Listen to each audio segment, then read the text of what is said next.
सो सबसे पहले तो हमें ये देखना है कि कोई भी रिव्यूज़ हो, सबसे पहले तो हम उसका टाइटल देखेंगे, ठीक है, टाइटल देखेंगे। और दूसरा बहुत इम्पॉर्टेंट फैक्टर है कि हम उसको कैसे पढ़ेंगे, ठीक है।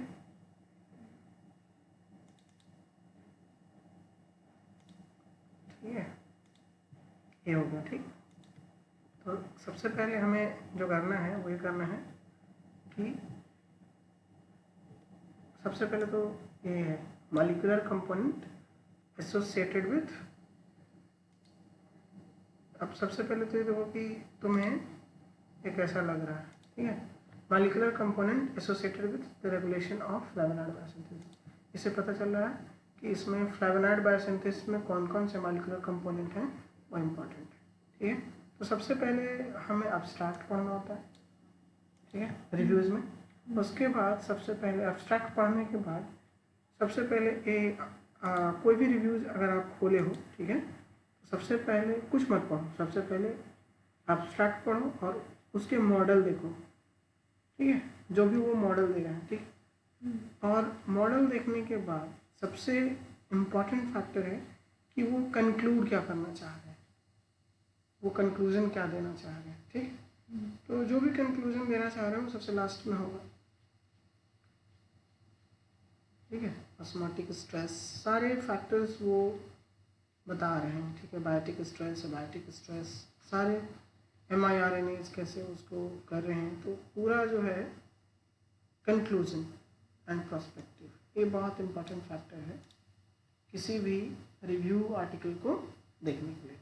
तो सबसे पहले हम क्या करेंगे, पहले यही पढ़ेंगे, ठीक है। The direct regulators of the structural gene of flavonoid biosynthesis and the basic themes regulation associated across the different plant species। अब आपको एक बहुत इम्पॉर्टेंट पॉइंट ये भी समझना है, सॉरी, कि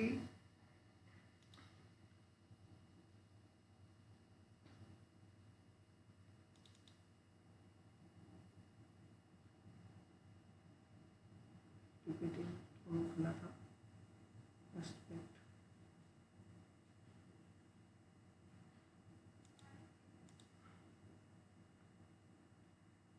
हम आपको ये बताने की कोशिश कर रहे हैं कि जो पाथवेज हैं वो बहुत इम्पॉर्टेंट है।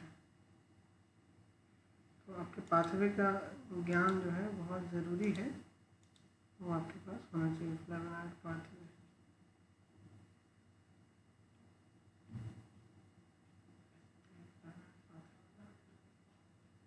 डायग्राम है या नहीं है ये बहुत इम्पोर्टेंट है। चलो यहीं पे तुमको मिल जाएगा, चलो इसको हम क्लिक कर दें ताकि तुमको समझा पाए कि ये क्या है। देखो ध्यान से, कुछ जीन होते हैं जो कि स्ट्रक्चरल जीन होते हैं, जैसे ए जो है स्ट्रक्चरल जीन है, ये सारा, ठीक है। जैसे CHS हो गया, CHS क्या है, स्ट्रक्चरल जीन है। CHI क्या है, स्ट्रक्चरल जीन है। ये जो स्ट्रक्चरल जीन्स क्या होते हैं, जो किसी भी पाथवे के स्ट्रक्चर्स के लिए रिस्पॉन्सिबल है, ठीक है। और स्ट्रक्चरल जीन ही बेसिकली सारा चीज़ नहीं करते, वेरियस ट्रांसक्रिप्शन फैक्टर्स भी उनको रेगुलेट करते हैं। जैसे मिप्स हो गए और भी कई ट्रांसक्रिप्शन, हाई5 हो गया, हेलिक्स ट्रांस हेलिक्स के और भी सारे, तो ट्रांसक्रिप्शन फैक्टर अलग तरीके से एक्ट करते हैं, ठीक है। तो ये बहुत इम्पॉर्टेंट कि कैसे हम चीज़ों को समझ सकते हैं। तो ये यहाँ पे स्ट्रक्चरल जीन्स का है ना, बेसिक थिंग्स फॉर द, यहाँ पे क्या ना, biosynthesis and regulation conserved across the different plant species. यहाँ पे आपने देखा होगा नीचे जो बात कर रहे हैं वो स्ट्रक्चरल जीन्स की बात कर रहे हैं, ठीक है। सो स्ट्रक्चरल जीन्स समझ में आ गया, जो कि कोर पाथवे के जीन हो, ठीक है। और स्ट्रक्चरल जीन्स में मॉड्यूलेशन का मतलब है पाथवे में मॉड्यूलेशन होगा, ठीक है। ये बहुत इंपॉर्टेंट पॉइंट है जो समझना। स्ट्रक्चरल जीन क्या है, बायोसिंथेटिक जीन क्या है, ये सब में थोड़ा बहुत आपको अंतर समझ में आएगा, ठीक है। बेसिक थीम है ना, basic theme of its regulation are conserved across the different plant species. मतलब कहने का मतलब जो है स्ट्रक्चरल जीन्स के जो मेन कंपोनेंट्स हैं वो सारे स्पीसीज वाइज क्या होते हैं, कंजर्व होते हैं, वो बदलेंगे नहीं। चाहे राउडोप्सिस ले लो, चाहे कोई और प्लांट ले लो, वो बदलेंगे नहीं, ठीक है। The complex 3 regulatory protein conserve that is the meets बेलिक्स है ना, बेसिक हेलिक्स लूप हेलिक्स, इसका जो एग्जांपल है हाई फाइव है, HYH है, ठीक है। WD40 a set of gene that involve in the biosynthesis of anthocyanin and proanthocyanin। जैसे जब आप फ्लेवोनॉइड पाथवे में जाएंगे तो ऊपर से तरफ जब नीचे तुम जाओगे तो आपको नीचे में आपको मिलेगा एंथोसाइनिन बायसिंथेसिस। मैंने पहले ही बता चुका है कि जब भी आप फिनाइल प्रोपेनाइड पाथवे को देखेंगे तो फिनाइल प्रोपेनाइड पाथवे 3 पाथवे में बाइफरकेट होता है। एक जो डायरेक्ट नीचे की तरफ निकलते निकलते चला जाता है वो एंथोसाइनिन पाथवे कहलाता है ना। और एक FLS से राइट साइड मुड़ जाए, किसी तरह से एक मतलब 2 साइड समझो, दिमाग में डालो, दाएं बाएं कुछ भी दिमाग में डालो, एक तरफ बाइफरकेट होकर FLS से फ्लेवोनॉइड बनाएगा, और दूसरा जो आपको मैंने बोला था CHS जो है चालकोन सिंथेज जो है, जो उससे ऊपर क्या होता है, तो मैं जब आप इस पाथवेज में अगर आप जाएंगे, आपको मैं कोई ऐसा सर यहीं पे आपको दिखा देते हैं, है ना, फिनाइल प्रोपेनाइड पाथवे, फिनाइल प्रोपेनाइड पाथवे, ठीक है। तो मैंने आपको बहुत ही क्लियर तरीके से बताया था कि पाथवे 3 बेसिकली रूट में क्या होते हैं, बाइफरकेट कर जाते हैं, ठीक है। सो आप देख सकते हो कि सॉरी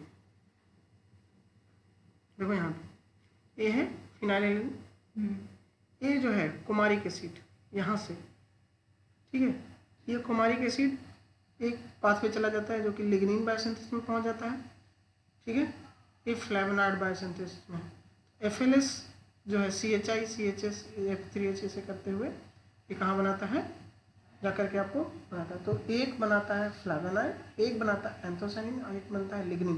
ये तीनों पाथवे का जो कोर है वो जनरल फिनाइल प्रोपेनाइड पाथवे है, यही पाथवे से तीनों बनते हैं, ठीक है।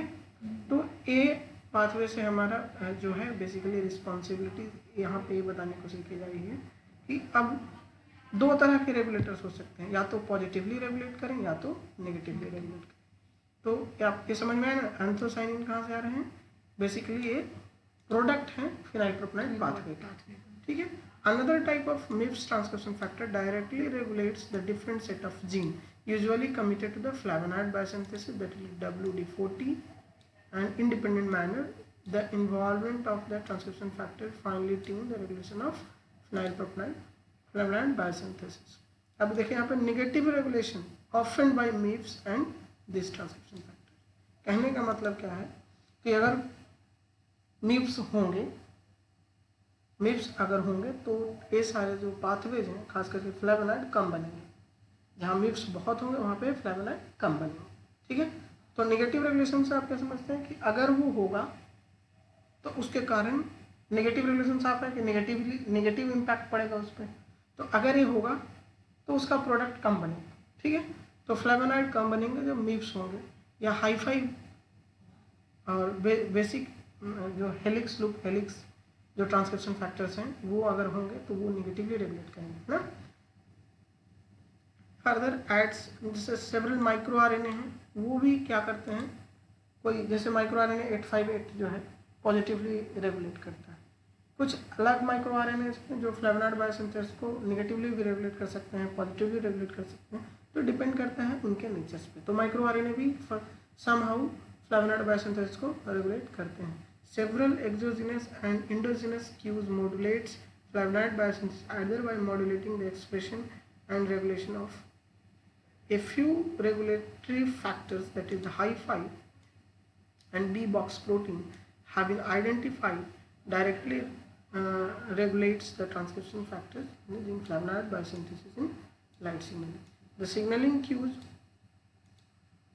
of different factor, temperature, nutrient, flavonoid through the transcriptional reprogramming by flavonoid specific regulatory factors. यहाँ पे बताने की कोशिश कर रहे हैं कि जो बाहरी फैक्टर्स हैं, जैसे लाइट सिग्नलिंग हो गए, है ना, टेम्परेचर हो गया, न्यूट्रिएंट आप डिप्राइव कर दिए, यानी न्यूट्रिशन जितना चाहिए उतना नहीं दे रहे, तो भी क्या होगा, फ्लेवोनॉइड्स वगैरह बनना शुरू हो जाएगा, है ना।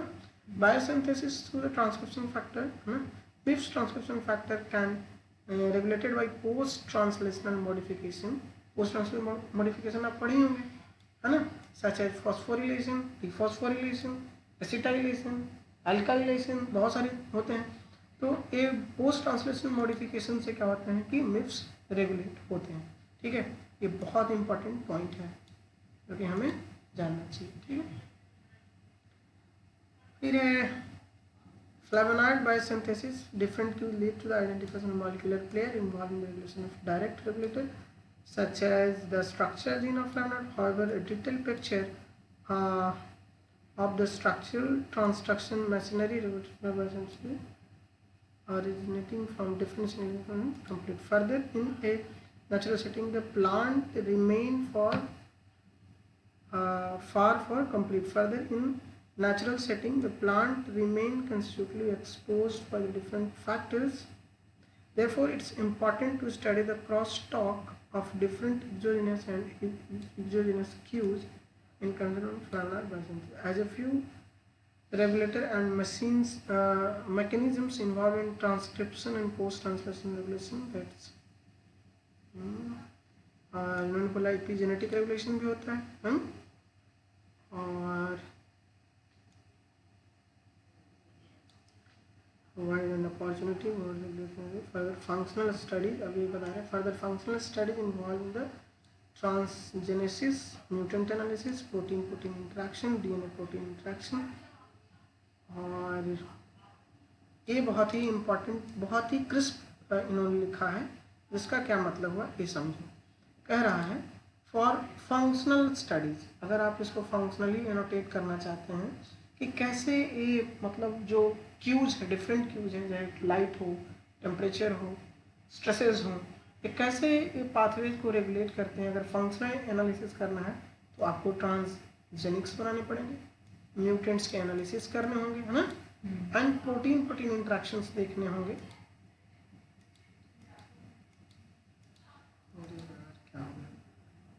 प्रोटीन इंट्रैक्शंस देखने होंगे, है ना,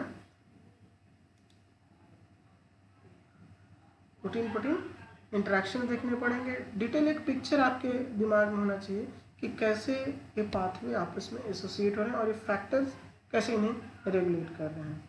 तो given that flavonoid biosynthesis respond to various stage taken together, this study should reveal noble molecular target for genetic manipulation for. इस शॉर्ट में इन्होंने इस पेपर का क्रिस्प क्या है कि इन्होंने एक तरीका बताया आपको कि, और अभी तक का डिटेल रिपोर्ट दिया है कि कैसे कैसे ये पाथवेज के जो डिफरेंट फैक्टर्स हैं, डिफरेंट क्यूज हैं, कैसे ये पाथवे को मॉड्यूलेट करते हैं और आप कैसे इसको कंक्लूड करेंगे। बेसिकली यही है इस पेपर में, ठीक है।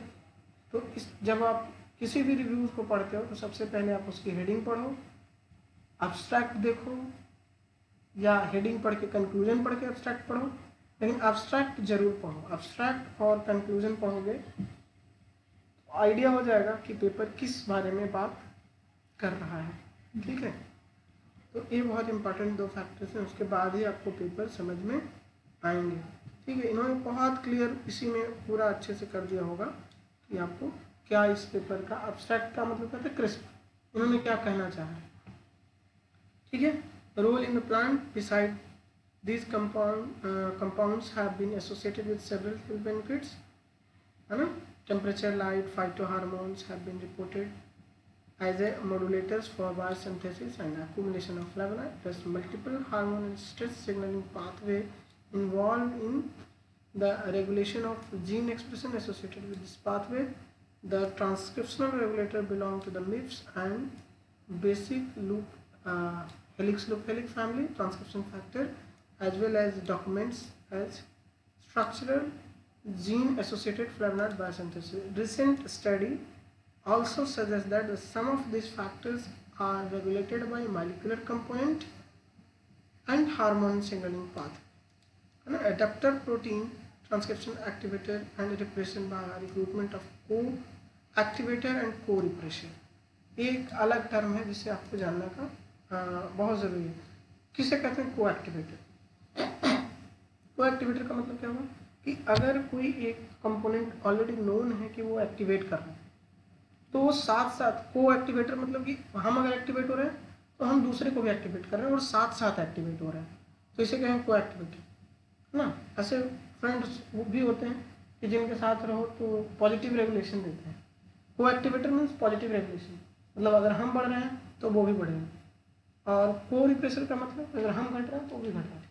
तो ऐसे लोगों से दूर रहना चाहिए जो को रिप्रेस करें, है ना। तो को रिप्रेसर से मतलब क्या है कि जो अगर एक घट रहा है तो दूसरा भी घटने लगे, है ना। जैसे U2 ubiquitin ligase mRNA DNA methylation demethyl factor discover the various playable and fine tuning of flavonoid in this present review। यहाँ से आपके लिए बहुत इंपॉर्टेंट पॉइंट्स हो गया, क्योंकि ये बताएंगे कि हमने क्या डिस्कस किया। यहाँ तक तो पूरा बहुत सारे पेपर्स में ये सारी बातें की गई हैं, लेकिन हम किस बात पे फोकस कर रहे हैं, यानी ऑथर्स बताएंगे कि हमने किस बात को एम्फसाइज किया है। In this present review we aim to provide a comprehensive information about the role of different factors in the regulation of flavonoid biosynthesis. Besides, we describe the potential upstream regulators involved in the regulation of flavonoid biosynthesis.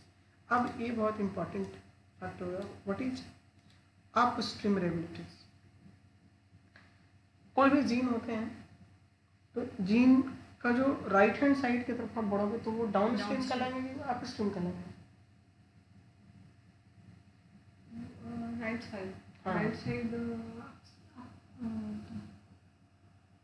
कोई भी gene है तो gene के अगर आप right side जा रहे हो तो वो डाउन स्ट्रीम कहला है, और upstream element means you are going start methionine होगा किसी भी जीन का, तो मेथियोनिन को ऊपर की तरफ जा रहे हो, यानी माइनस रीजन में जा रहे हो। Upstream region means minus region. Minus region में क्या होते हैं, प्रमोटर्स होते हैं, है ना।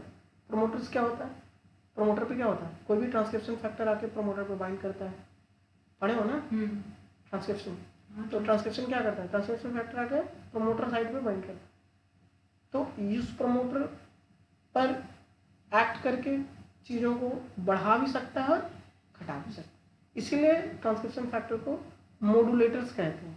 मे बी वो ट्रांसक्रिप्शन फैक्टर पॉजिटिव रेगुलेट करे या नेगेटिव रेगुलेट करे। अभी आपको फ्लेवोनॉइड पाथवे में जैसे बोला गया, मिप्स क्या होते हैं, R2 R3 जो मिप्स होते हैं नेगेटिव रेगुलेट करते हैं फ्लेवोनॉइड बायोसिंथेसिस को। तो ये दिमाग में हमेशा बैठा होना चाहिए कि जो मिप्स होंगे तो नेगेटिव रेगुलेशन हो, मिप्स नहीं होंगे तो फ्लेवोनॉइड ज़्यादा बनेंगे, ये दिमाग में बनना चाहिए। तो upstream regulators means transcription factors हो सकते हैं, प्रमोटर का रीजन हो सकता है, रिप्रेशर हो सकता है, रिप्रेस्ड के रीजन्स हो सकते हैं, और इन्हांसर सीक्वेंस भी आपने पढ़ा होगा। तो ये सारे अपस्ट्रीम में होते हैं। तो ये कह रहे हैं कि upstream we describe a potential upstream regulation involved in the regulation of flavonoid biosynthesis within the context of available information। जो भी अभी तक का अवेलेबल इंफॉर्मेशन है उनको हम एक जगह गैदर करते हुए ये बताने की कोशिश कर रहे हैं कि एक कम्प्रिहेंसिव इंफॉर्मेशन हो जिसमें अपस्ट्रीम जो भी एलिमेंट्स हैं फ्लेवोनॉइड बायोसिंथेसिस के वो हम डिस्कस करने की कोशिश करेंगे। To sum up, the present review furnish an update account of signal transduction pathway modulating the biosynthesis of flavonoid. कहने का मतलब क्या है कि इनका मेजर फोकस ये है कि कैसे हम बताएं कि ये पाथवे अभी तक का सम अप करने का मतलब जो अभी तक का जो स्टडी हुआ है उसको एक अकाउंट पे ला करके ये बताने की कोशिश कर रहे हैं कि फ्लेवोनॉइड का सिग्नल ट्रांसडक्शन पाथवे कैसे रेगुलेट होता है और कैसे फ्लेवोनॉइड बायोसिंथेसिस मॉड्यूलेट होता है बाय वेरियस क्यूज, चाहे वो टेम्परेचर हो, चाहे वो आपका स्ट्रेस हो, चाहे वो न्यूट्रिएंट का स्टेटस हो, चाहे आप न्यूट्रिएंट डिप्राइव कर दो, न्यूट्रिएंट ज़्यादा है तो कम, कैसे न्यूट्रिएंट में क्या हो सकता है, फाइटो हार्मोन्स के क्या इम्पैक्ट हो सकते हैं। तो यह एक कलेक्टिव इंफॉर्मेशन है। आई थिंक आपको समझ में आया होगा, ठीक है।